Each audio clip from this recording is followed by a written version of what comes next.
Welcome back to the Irish NFL show here on Radio Row for Super Bowl 59.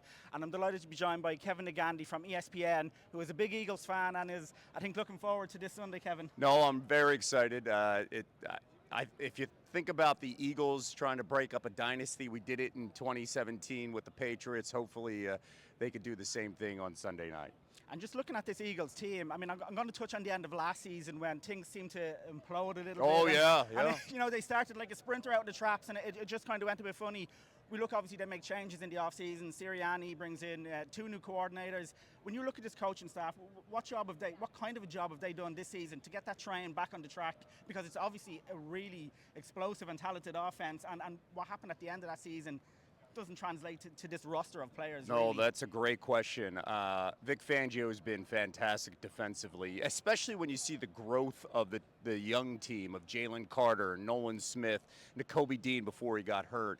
Every time there's a guy that has a ball in open space, an opponent, the Eagles, there are multiple players around and trying to force the ball out, trying to make a tackle. They're not afraid to hit. Quinyon Mitchell's growth, Cooper DeJean's growth, Zach Bond, who's been incredible. And I think that's a big reason why is Vic Fangio. And Kellen Moore on the other side has done a really good job of understanding that the strength of this team is running the football, and it helps to have Saquon Barkley carry it.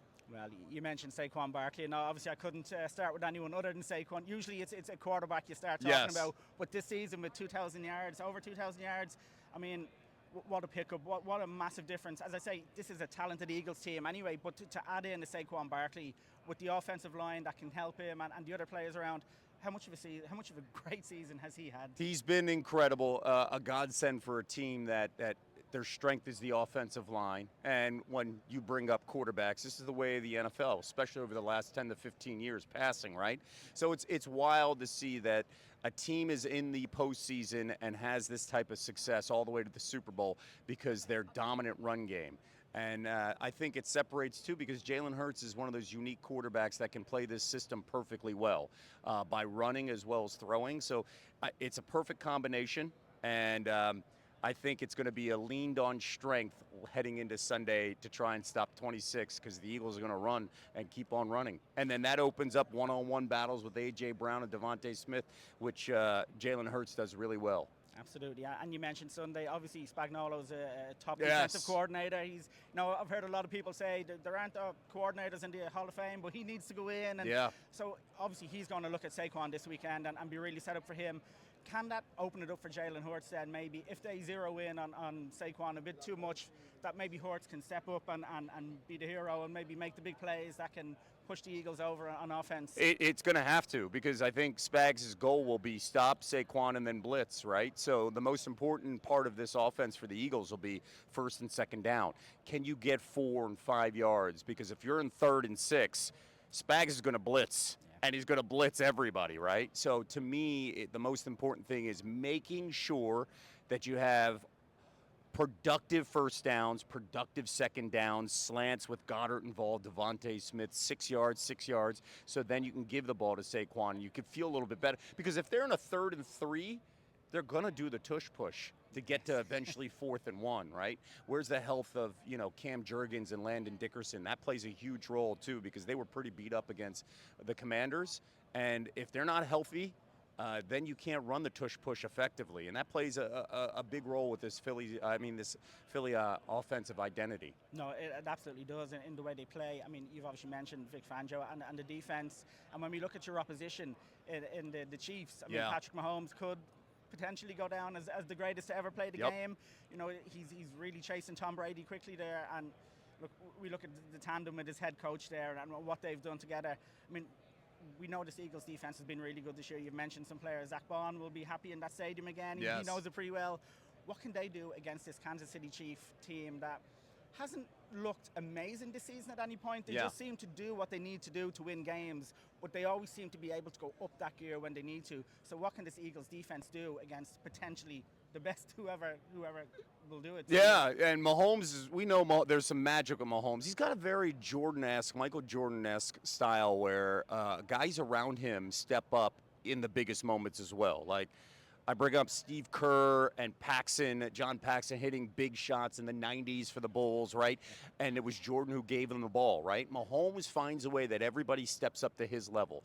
For the Eagles, the one thing that's different from 2 years ago was the turf in Arizona was slippery, and that Eagles defensive front kept on slipping. They couldn't get to Mahomes. This turf is fast, it's artificial, and the Eagles have speed. So if they could apply pressure on the ends, my only concern for the Eagles will be the middle of the field where, Mahomes always finds Travis Kelce, and they're always on the same page, right? And is he going to get that 10 to 12-yard catch in the middle to keep drives going? And then the minute they cover him, will Mahomes run on a 3rd and 7 to extend a drive? Because it's going to happen, right? Yeah. It's a question of, can the Eagles shut that down? If they can, I feel really good. One issue, and you brought it up briefly, the Chiefs know how to win in one-score games. It's unbelievable. They find a way each and every week. If it's a one-score game and the Chiefs have the ball, this is nothing new for them at the end of the game. For the Eagles, how do they handle that? Can they make that one final stop that they couldn't do 2 years ago? Yeah, I mean, they seem like a machine that, as I say, just needs to be able to do, or they just seem to be able to do what they need to do, no matter what the level of the opposition is. So it will be interesting this weekend. I mean, is there anything now, you mentioned, obviously, a couple of years ago, maybe there's a bit of a revenge aspect there for the Eagles. Obviously, there's the three-peat for the Chiefs. Does that play into it for the Eagles players at all? One, a little bit of revenge, and two, a little bit of history to stop this three-peat from happening. It's not going to be happening with us. You may do it someday, but not against the Philadelphia Eagles. I mean, does any of that play in for these players? Or I don't think so. I think, no, I think they just want to win it. Guys like Jalen Hurts understand the experience of 2 years ago, and you can't count on being there every year, right? Yeah. So I think there's hey, we know how tough it is to get here. We can't just rely on, hey, we're going to be here every time. And look at Saquon. Saquon's coming from an experience with the Giants where he didn't get a taste of winning playoff football, right? I think these guys are in the mindset of, hey, the Chiefs have their own stuff. Let's rewrite the history that we want here in Philadelphia. Yeah, just concentrate on yourself, play your game, and that's, I think the best way for a team to go and not get caught up in anything outside of that. Really appreciate you taking the time. Before I let you go, you going to nail your colours to the mast? Do you think the Eagles can get the win? Or I do. I think it's going to be 31-27, and I think the Eagles will get the win. Excellent, Kevin. Really appreciate you taking the time, and thanks to everyone, obviously, for watching and listening. And please keep tuned because we have so much more coming. This is only the beginning of the week, so we're ready to go for Super Bowl.